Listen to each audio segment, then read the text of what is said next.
So hi everyone, this is Dilbag Verma. Welcome again to Sahitya study UGC NET classes. So friends, आज की इस video में हम एक बहुत ही इंपॉर्टेंट टॉपिक को शुरू करने जा रहे हैं।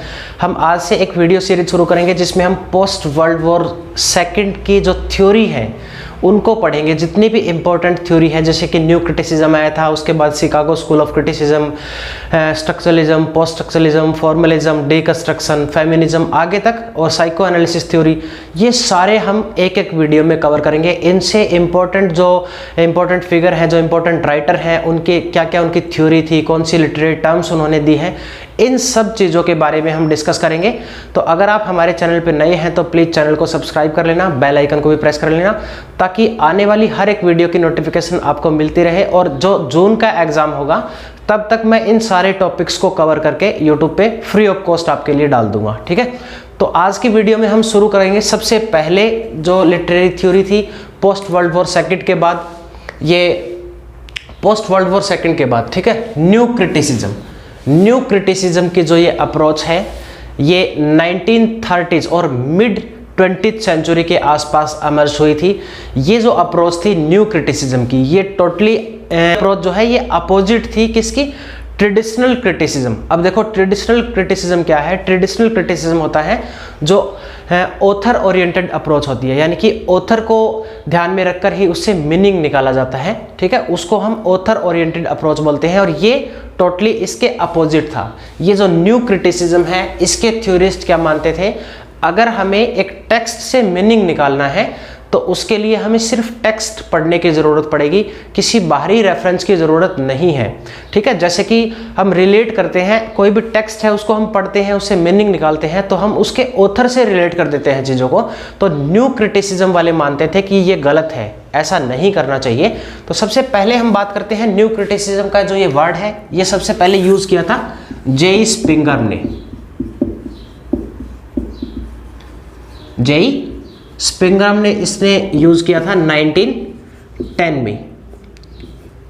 और ये जो टर्मिनोलॉजी आई है न्यू क्रिटिसिज्म की, ये टर्मिनोलॉजी आई है 1941 में, एक बुक लिखी गई थी the new criticism. The new criticism, इस बुक को लिखा था जेसी रैनसम ने। वहां से ये टर्मिनोलॉजी जो है इसको डिराइव किया गया है न्यू क्रिटिसिज्म को, ठीक है। तो जो थ्योरिस्ट थे उसके बारे में भी हम डिस्कस करेंगे। तो ये थ्योरिस्ट मानते क्या थे कि अगर आपको एक टेक्स्ट से मीनिंग निकालना है तो आपको ऑथर की बायोग्राफी में जाने की ज़रूरत नहीं है। इन चीज़ों की आपको ज़रूरत नहीं पड़ेगी कि ऑथर की जो बैकग्राउंड है वो क्या है, ऑथर का बर्थ कहाँ पे हुआ है, ऑथर एक मेल है या फीमेल है, ऑथर का मतलब क्या जेंडर है, ऑथर की कितनी एज है। तो आपको इन सब चीज़ों के बारे में पढ़ने की ज़रूरत नहीं है। आपको क्या पढ़ना है? सबसे इम्पोर्टेंट आपके लिए टेक्स्ट है। टेक्स्ट अपने आप में ही एक कंप्लीट क्रिएशन है। टेक्स्ट प्राइमरी सोर्स है मीनिंग निकालने के लिए, ठीक है। तो बाकी जो चीज़ें बचती है वो सेकेंडरी है। यानी कि न्यू क्रिटिसिज्म की जो ये अप्रोच है, ये एक फॉर्मलिस्ट मूवमेंट था। ये फॉर्म पे ज़्यादा एम्फेसिस करते थे, ना कि दूसरी चीज़ों पे, ठीक है। तो इसमें आइए रिचर्ड एक इंपॉर्टेंट थ्योरिस्ट हैं, आइए रिचर्ड, इन्होंने 1929 में एक बुक लिखी थी प्रैक्टिकल क्रिटिसिज्म। Practical criticism. इस प्रैक्टिकल क्रिटिसिज्म में इसने, आइए रिचर्ड ने अपने स्टूडेंट्स को क्या बोला कि मैं तुम्हें एक पोइट्री देता हूं, और उस पोइट्री में उन्होंने क्या किया, जो उसका पोइट था उसका नाम उन्होंने हटा दिया, ठीक है। अब उन्होंने इसके स्टूडेंट्स ने क्या जजमेंट किया उसमें कि इसने क्या लैंग्वेज यूज़ की है, इनकी राइम स्कीम क्या है, फिगर ऑफ स्पीच यूज़ क्या किया है, फॉर्म कैसी बनाई गई है पोइट्री में। तो इन सब चीज़ों से उन्होंने इससे मीनिंग निकाला, ठीक है। तो अब हम बात करते हैं न्यू क्रिटिसिज्म के जो ये थ्योरिस्ट थे, ये कौन कौन से थे। वैसे तो इसको हम दो पार्ट में डिवाइड कर सकते हैं। पहला जो ग्रुप है, यानी कि दो ग्रुप में डिवाइड कर सकते हैं। जो फर्स्ट ग्रुप है उस ग्रुप का नाम है ब्रिटिश ग्रुप, और दूसरा ग्रुप है अमेरिकन ग्रुप, ठीक है। ये दो ग्रुप थे, पहला ब्रिटिश और यहां पे मैं लिख देता हूं अमेरिकन। इसी तरह से आपको अलग अलग याद रखने हैं ये, क्योंकि आजकल नेशनलिटीज़ पे बहुत ज़्यादा क्वेश्चन आ रहे हैं। अब की बार पेपर में भी आपने देखा होगा नेशनलिटी पे क्वेश्चन पूछा गया था कि ये ऑथर जो है वो कौन कौन सी कंट्री से बिलोंग करते हैं, या किसी ऑथर का वो बर्थ भी पूछ लेते हैं, कौन सी कंट्री में इसका बर्थ हुआ था। ठीक है, इसलिए मैं अलग अलग लिख रहा हूँ, 2 पार्ट में है ये, तो ध्यान रखना सबके नाम अलग अलग। इसमें ब्रिटिश पे जो सबसे इंपॉर्टेंट फिगर है वो है आई ए रिचर्ड। ठीक है, आई ए रिचर्ड। दूसरे नंबर पे आता है इसमें T S Eliot, William Empson, जिन्होंने 7 टाइप ऑफ एम्बिग्युइटी लिखा है, मोस्ट इंपॉर्टेंट कंसेप्ट है इनका। और उसके बाद है F R Lewis. F R Lewis, इनकी एक मैगजीन है स्क्रूटिनी, वो पेपर में आई थी कि स्क्रूटिनी मैगजीन किसकी है, एफ आर लेविस की है। ठीक है, अब हम चलते हैं अमेरिकन ग्रुप की तरफ। अमेरिकन में है are P Warren, J C Ransom, Allen Tate, Cleanth brooks और ऑस्टिन वैरन, डब्ल्यू के विमजेट,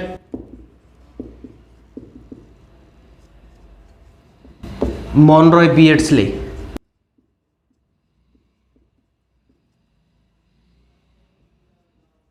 ये आते हैं हमारे अमेरिकन में। अमेरिकन न्यू क्रिटिक कौन से हैं, R P Warren, J C Ransom, Allen Tate, Cleanth Brooks, Austin Warren, W K Wimsatt, मॉनरॉय बीएड्सले। ये आते हैं अमेरिकन में, और ये 4 हैं इसमें ब्रिटिश ग्रुप में। ठीक है, तो ब्रिटिश के बारे में अब इनका ये स्पेशली ये जो मूवमेंट था न्यू क्रिटिसिज्म, ये पोइट्री को स्टडी करने के लिए था। ठीक है, स्पेशली पोइट्री के लिए था, लेकिन ये नोवेल को भी जज कर सकते हैं। तो अब क्लोज रीडिंग करनी है टेक्स्ट की। ठीक है, इनका मेन मोटिव क्या था, किसी भी टेक्स्ट को क्लोजली रीडिंग करो विदाउट किसी बाहरी रेफरेंस से। ठीक है, ऑथर की बायोग्राफी नहीं होनी चाहिए, कोई हिस्टोरिकल उसमें आप चीज़ें ऐड नहीं कर सकते, सिर्फ जो टेक्स्ट में लिखा हुआ है उसको पढ़ के मीनिंग निकालना है, यानी कि क्लोजली रीडिंग करनी है। और ये क्लोज रीडिंग का कॉन्सेप्ट है, ये रिलेट करता है न्यू क्रिटिसिज्म से, क्लोज रीडिंग। अब इसके बारे में इंपॉर्टेंट क्या है, क्लोज रीडिंग को टी.एस. एलियट ने लेमन स्क्वीजिंग बोला है। ठीक है, एक लेमन को हम स्क्वीज करके उससे पूरा रस निकाल लेते हैं, इसी तरह से टेक्स्ट को स्क्वीज करना है। ठीक है, वहां से मीनिंग निकालना है। तो क्लोज रीडिंग को टी.एस. एलियट ने बोला है लेमन स्क्वीजिंग।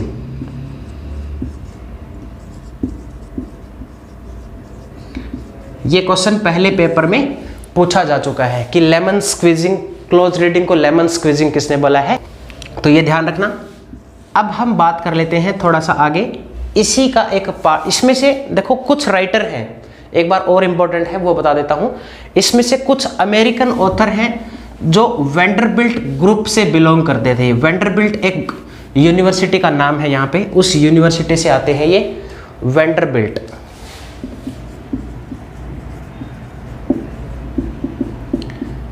वेंडरबिल्ट ग्रुप, और इस ग्रुप में कौन कौन थे, आर.पी. वैरन, जेसी रैनसम और ऑस्टिन वैरन। ये इंपॉर्टेंट फिगर हैं जो वेंडरबिल्ट ग्रुप में आते हैं, और इनकी एक मैगजीन थी, उस मैगजीन का नाम है फ्यूजिटिव।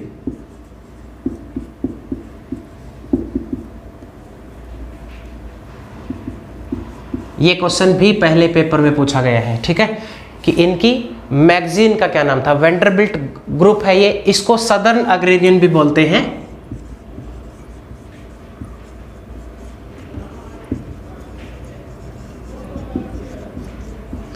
सदर्न अग्रेरियंस, वेंडरबिल्ट ग्रुप को ही सदर्न अग्रेरियन बोलते हैं। इसमें 8-10 राइटर हैं इनके अलावा, ये 3 तो मोस्ट इंपॉर्टेंट फिगर हैं। ये इनका अनऑफिशियल लीडर था जेसी रैनसम। ठीक है, इसका ध्यान रखना, स्पेशली ये इनका सबसे प्रोमिनेंट फिगर माना जाता है इसमें।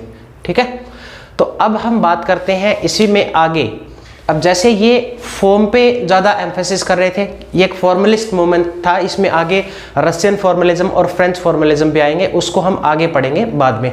तो अभी हम इसी के अंदर बात कर लेते हैं। इसी का एक रिएक्शन आया था, यानी कि इसी के रिएक्शन में, न्यू क्रिटिसिज्म के रिएक्शन में, जिसको बोलते हैं the Chicago school of criticism. इसको मैं साफ कर रहा हूँ, शिकागो स्कूल ऑफ क्रिटिसिज्म। ये भी इंपॉर्टेंट है, यहाँ से भी 3-4 बार क्वेश्चन मैंने देखा है। मैंने जो पिछले पेपर हैं वो सारे 2016 से लेकर 23 तक के पेपर पूरे सोल्व किए हैं, तो उसमें मुझे बहुत सारे क्वेश्चन 2018-19 के बाद यहाँ से इतने सारे क्वेश्चन आ रहे हैं लगातार। तो आज की ये जो ये वीडियो है, इससे अगर आप प्रीवियस ईयर पेपर सोल्व करोगे ना ये वीडियो देखकर, तो ज़्यादा तो नहीं कहूँगा, 8-10 क्वेश्चन आप आराम से सोल्व कर सकते हैं, ठीक है। तो अब इसी का एक रिएक्शन था शिकागो स्कूल ऑफ क्रिटिसिज्म।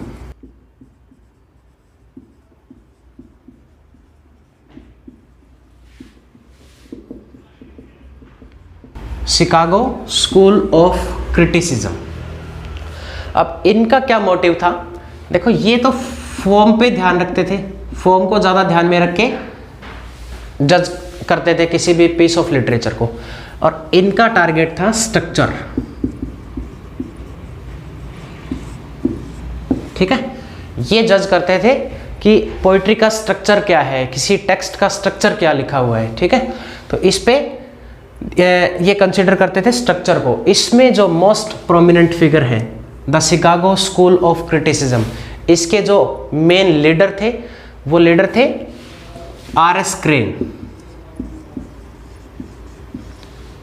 पहले क्वेश्चन जो पूछा गया था वो यही पूछा गया था कि सबसे प्रोमिनेंट फिगर या इनके लीडर कौन थे, R.S. क्रेन। इन्होंने शिकागो स्कूल ऑफ क्रिटिसिज्म को फाउंड किया था। और इसके जो दूसरे मेंबर हैं वो है ऑल्टर एल्सन,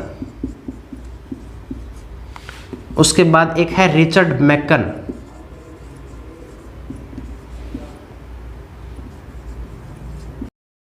और एक है वेंसी बूथ।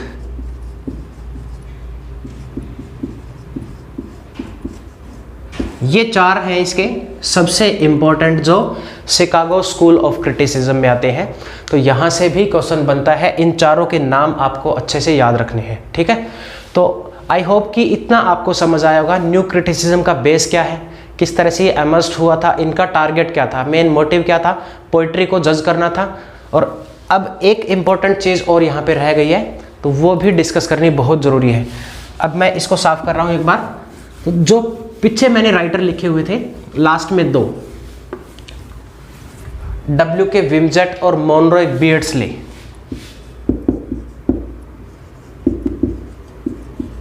W.K. विम्जेट और मोनरॉय बीयर्ड्सली, ये न्यू क्रिटिसिज्म में इन्होंने 2 टर्म कॉइन की थी, ये कोलैबोरेशन में लिखते थे। इनका एक वर्क है वर्बल आइकन, आई थिंक ये 1946 में लिखा गया था, ठीक है। तो इन्होंने एक टर्म दी थी इंटेंशनल फैलेसी।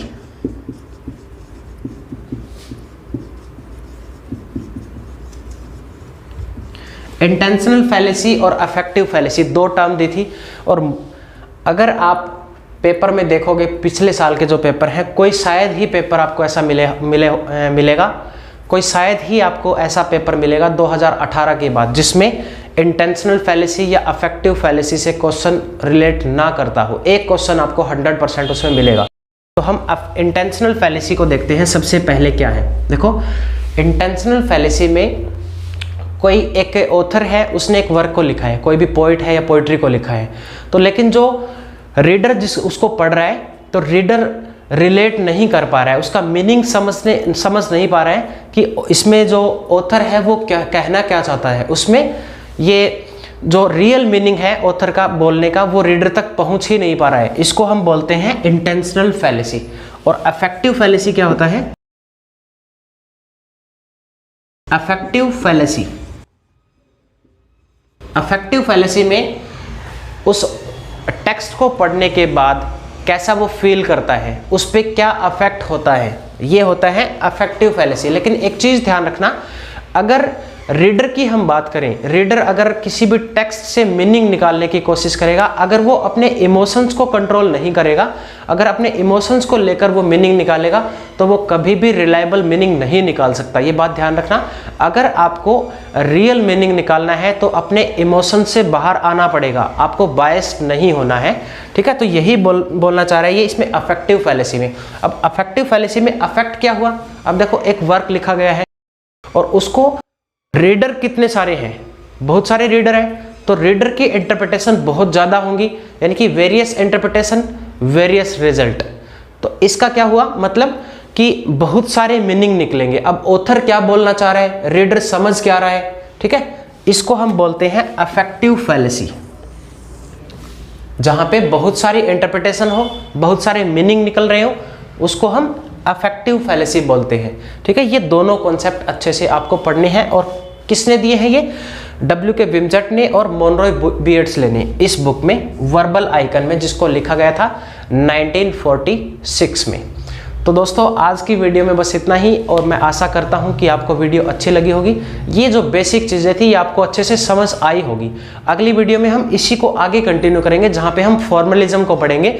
फ्रेंच फॉर्मलिज्म क्या था, रशियन फॉर्मलिज्म क्या था। तो अगर वीडियो अच्छी लगी हो तो अपने फ्रेंड्स के साथ शेयर कीजिए, और तो प्लीज़ चैनल को भी सब्सक्राइब कर लेना, ताकि जो आने वाली वीडियो है उसकी नोटिफिकेशन आपको मिलती रहे और बहुत आपको हेल्प मिले आपके एग्जाम की प्रिपरेशन में। तो हमारे साथ जुड़े रहिए। Be safe, stay connected, best of luck.